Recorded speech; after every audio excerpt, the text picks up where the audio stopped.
Assalamualaikum warahmatullahi wabarakatuh. Teman-teman sekalian, alhamdulillah senang sekali pada kesempatan kali ini saya bisa menyapa kembali teman-teman semua. Gimana kabarnya hari ini? Mudah-mudahan sehat selalu dan kehidupan teman-teman semua senantiasa diberkahi oleh Allah Subhanahu wa taala. Amin amin ya rabbal alamin. Teman-teman, saya membaca ulang buku dari Robert T. Kiyosaki yang berjudul Cash Flow Quadrant. Saya mau sharing salah satu dari isi buku Cash Flow Quadrant.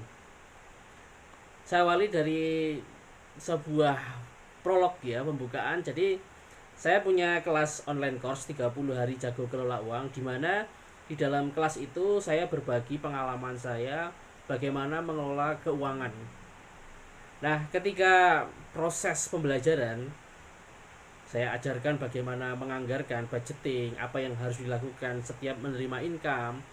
Saya menyampaikan tentang apa itu aset, apa itu liabilitas, apa itu laporan keuangan. Saya menyampaikan bagaimana membuat sebuah income ideal dan step-stepnya seperti apa. Dan saya sampaikan juga bahwa waktunya tidak instan, artinya ada proses yang harus dijalani dari waktu ke waktu, dari bulan ke bulan, bahkan sampai dari tahun ke tahun gitu ya. Jadi bukan proses instan. Nah, itu sudah saya sampaikan. Uniknya di antara banyak peserta itu kemudian muncul eksus ya. Jadi semacam banyak alasan. Misalkan ketika saya berbagi pengalaman saya bahwa setiap menerima income baik itu dari gaji dulu, itu saya selalu menyisihkan sekian persen terlebih dahulu sebelum saya pakai untuk kebutuhan-kebutuhan dan keinginan saya. Nah, gaji yang saya sisihkan itu bukan dalam rangka untuk kebutuhan konsumtif, tetapi dalam rangka untuk dimasukkan ke dalam kolom aset alias untuk dilipat gandakan. Sesederhana itu. Kemudian saya sampaikan juga bahwa teman-teman para peserta harus lebih aware, lebih menyadari tentang dari mana uang masuk dan kemana aja uang keluar, yakni dengan melakukan pencatatan harian.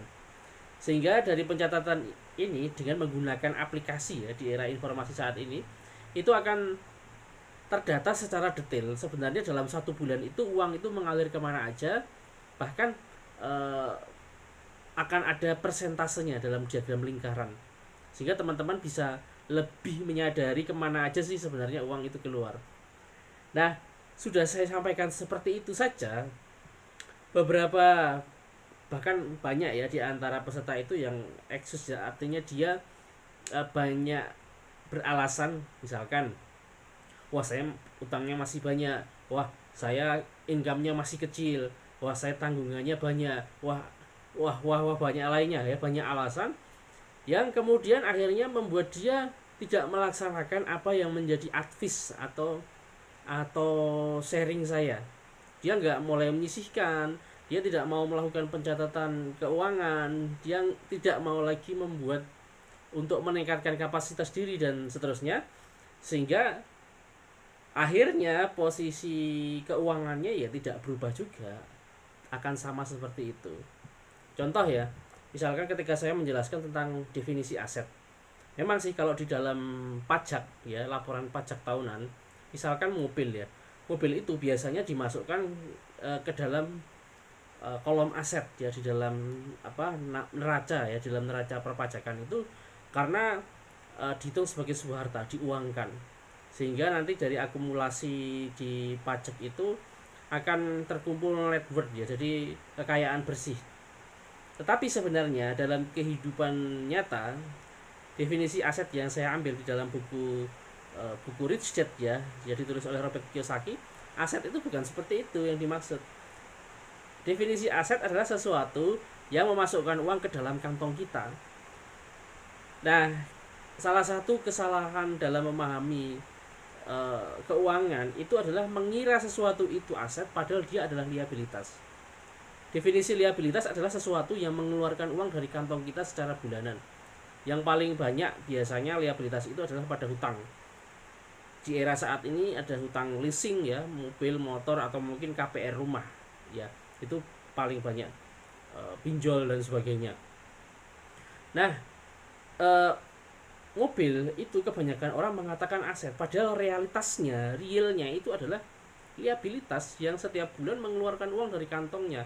Entah itu berupa servis bulanan, entah itu berupa perbaikan, maintenance, dan sebagainya. Yang itu secara rutin mengeluarkan uang dari kantong kita. Maka sebenarnya dalam kehidupan nyata, mobil itu liabilitas, beban yang mengeluarkan uang dari kantong kita secara rutin. Ingat, sampai titik ini saya tidak melarang seseorang untuk beli mobil, bukan itu soalnya. Tapi yang menjadi titik fokus adalah memahami apa itu aset, apa itu liabilitas. Nah, sudah paham seperti ini, proses seperti ini, peserta masih berkelit ya, beralasan ketika saya minta para peserta untuk fokus mengkreasi sebuah aset yang pada akhirnya nanti akan menjadi aset real, entah itu bisnis ataupun mungkin properti. Tapi di antara peserta berkelit, wah, incomeku kecil, ya kan? Ya kalau income kecil saya juga pernah mengalami posisi pada income kecil juga gitu. Tetapi kesungguhan dan kemudian keinginan teman-teman merubah kondisi keuangan ya seharusnya tidak bertahan pada pola yang sama, harus diubah. Nah, setelah saya coba ulik-ulik ya, kenapa sih seorang itu kemudian beralasan?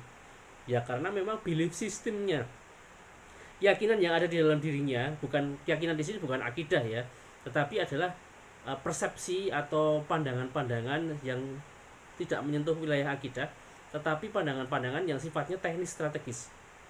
Ya, seseorang itu punya belief system misalnya dibentuk dari dia kecil oleh lingkungan, orang tua, kebiasaan-kebiasaan yang terakumulasi, yang itu kalau tidak dirubah, ya itu aja, akan bergerak di situ aja.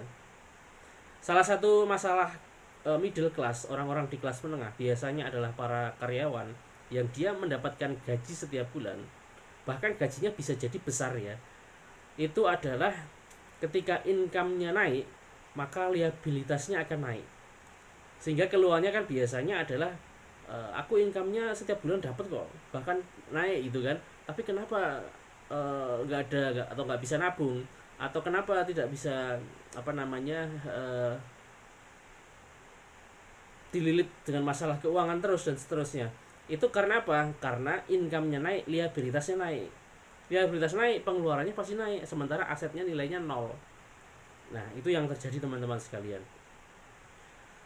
Nah, ini pola seperti ini harus diputus. Nah, memutusnya itu tidak segampang merubah membalik tangan gitu ya.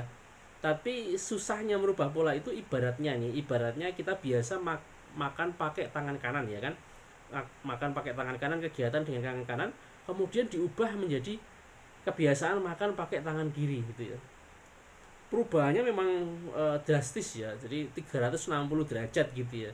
Kalau ingin merubah belief system atau sistem keyakinan yang ada di kepala kita ketika kita membahas tentang keuangan. Nah, kemudian di dalam buku Rich Dad ini teman-teman, Cash Flow Quadrant, itu diajarkan ya bagaimana kemudian kita bisa merubah belief system ini.